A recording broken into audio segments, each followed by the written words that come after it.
सुधा Mittal, associate professor. आज का अपना टॉपिक है टाइप्स और पैटर्न्स ऑफ बिजनेस एंटरप्रेन्योरशिप, व्यावसायिक उद्यमिता के प्रकार या स्वरूप।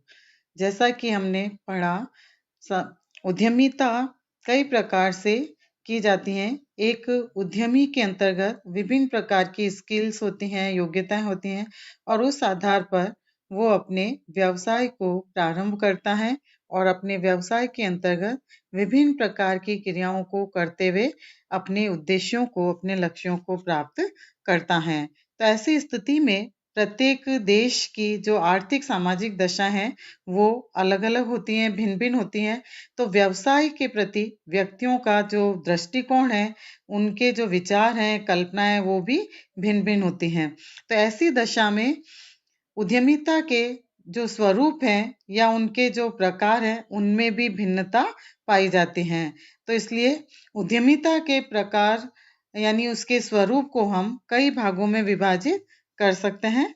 जैसे पूंजी स्वामित्व के आधार पर, on the basis of capital ownership. पूंजी स्वामित्व के आधार पर विभिन्न प्रकार की उद्यमिता हो सकती हैं।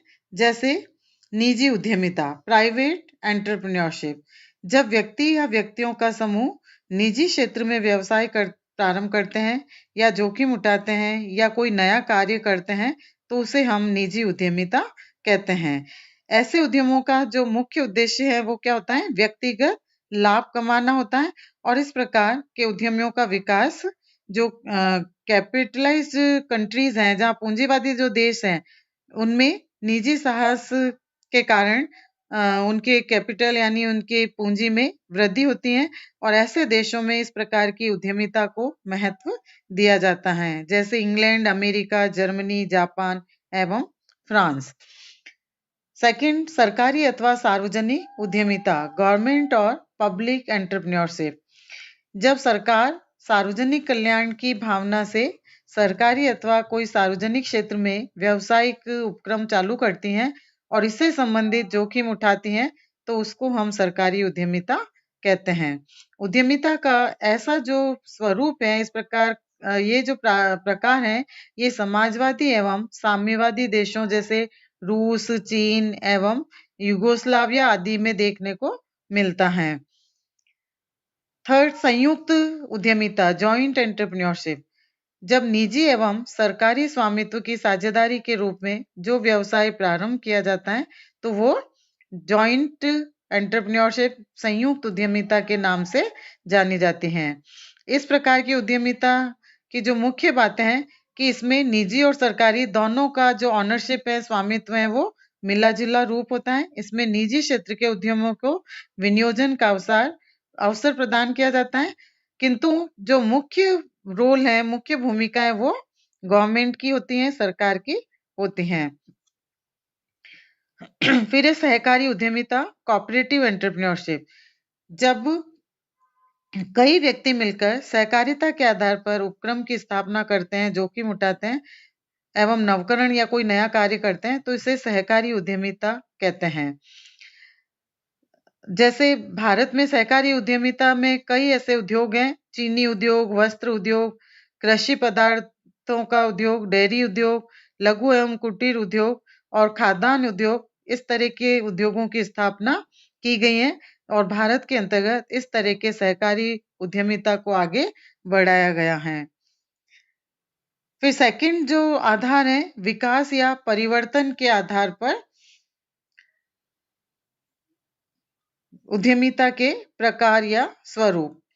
इसमें पहला है परंपरागत अथवा विकासात्मक उद्यमिता, ट्रेडिशनल और इवोल्यूशनरी एंटरप्रेन्योरशिप, जब उपक्रम में वस्तुओं का उत्पादन परंपरागत प्रणाली के आधार पर होता है, परिवर्तनों की गति बहुत धीमी होती है, अनुसंधान एवं विकास कार्यों पर कोई ध्यान नहीं दिया जाता है और नहीं व्यय किया जाता है, तो इसे परंपरागत उद्यमिता के नाम से जानते हैं।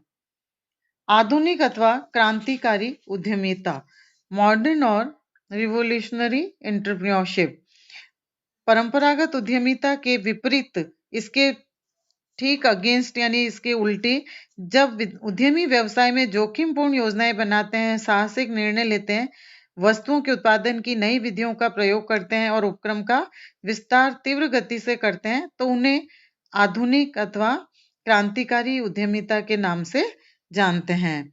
आधुनिक समय में यानी वर्तमान समय में अधिकांश जो एजुकेटेड युवा हैं, शिक्षित युवक और युवतियां यानी ऐसी उद्यमिता में विश्वास रखती हैं, और कुछ देशों में जैसे रूस, चीन, पूर्वी यूरोप, इनमें इस प्रकार की उद्यमिता को बढ़ावा दिया गया है।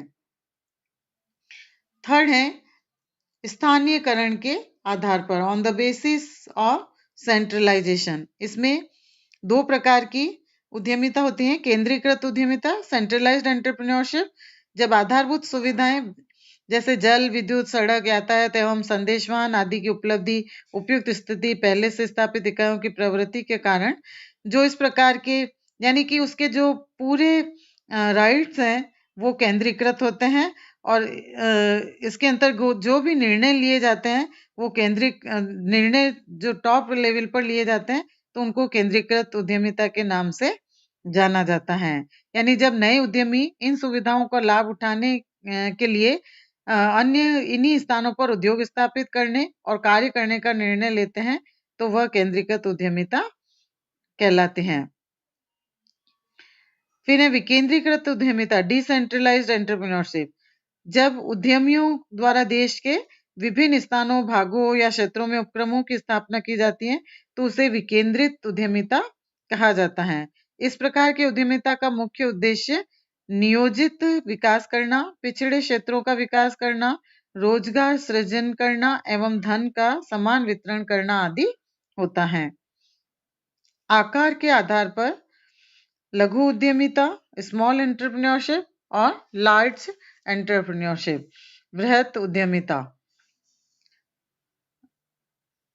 लघु उद्यमिता में कि इसके अंतर्गत जो उत्पादन प्रणाली सरल होती है, कम पूंजी का विनियोग होता है और श्रमिकों की संख्या बहुत ही कम होती है और उपक्रम का आकार छोटा होता है।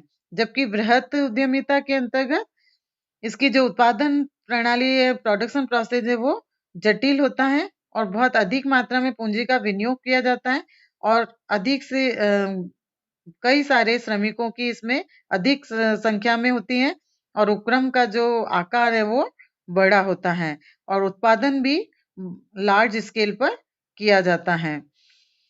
जैसे भारत में बृहत श्रेणी के उद्यमी हैं, जैसे टाटा, बिरला, डालमिया, बांगर, अंबानी आदि।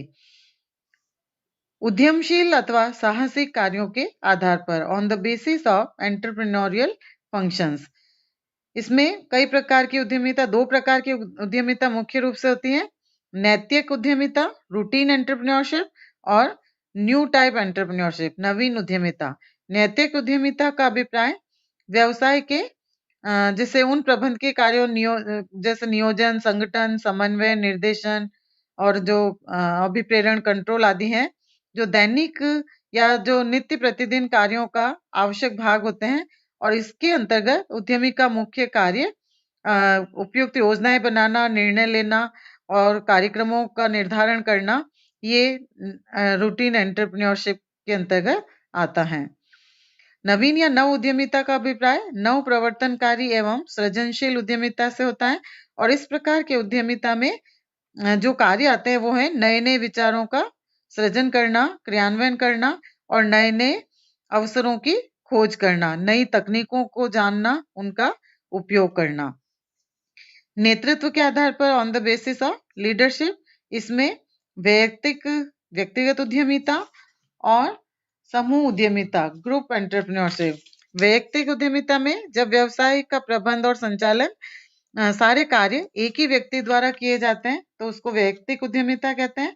और जब उद्यमिता के अंतर्गत कई व्यक्तियों के द्वारा नेतृत्व किया जाता है, विभिन्न व्यक्ति मिलकर अगर कोई नवीनीकरण या किसी प्रकार के कार्य करते हैं, तो उसको समूह उद्यमिता, ग्रुप एंटरप्रेन्योरशिप के नाम से जाना जाता है। नवाचार कार्य के आधार पर, on the basis of innovation function, इसमें नवाचारात्मक उद्यमिता, इनोवेटिंग एंटरप्रेन्योरशिप, जिसका आशय होता है नवाचारों का अतिशीघ्र यानी कि उनका जल्दी से जल्दी परीक्षण करना, टेस्ट करना और आकर्षक संभावनाओं को व्यावहारिक रूप देने का प्रयत्न करना। जैसे नवप्रवर्तन या नवाचार के कई प्रकार के हो सकते हैं। लागत कम करने वाले नवाचार या मांग का सृजन करने वाले नवाचार। फिर अनुकरणात्मक उद्यमिता, इमिटेटिव एंटरप्रेन्योरशिप। इस उद्यमिता में या यह उद्यमिता वह है जो सफल उद्यमों द्वारा लागू किए गए नवाचारों की, जिन्होंने पहले से नवाचार किए हैं या कोई नया काम किया है, ये उनकी नकल करते हैं और उन वाले कार्यों को आगे बढ़ाते हैं। फिर अवसर की प्रतीक्षा करने वाले उद्यमिता, फाइवियन एंटरप्रेन्योरशिप, यह वह उद्यमिता है जिसमें नवाचारों को लागू करने के अनुकूल अवसरों की प्रतीक्षा की जाती है और जब वो पूरी तरह स्पष्ट हो जाती हैं तो नवाचारों का प्रैक्टिकल रूप में, व्यावहारिक रूप में कोई हानि नहीं होती है, तब उनको लागू किया जाता है।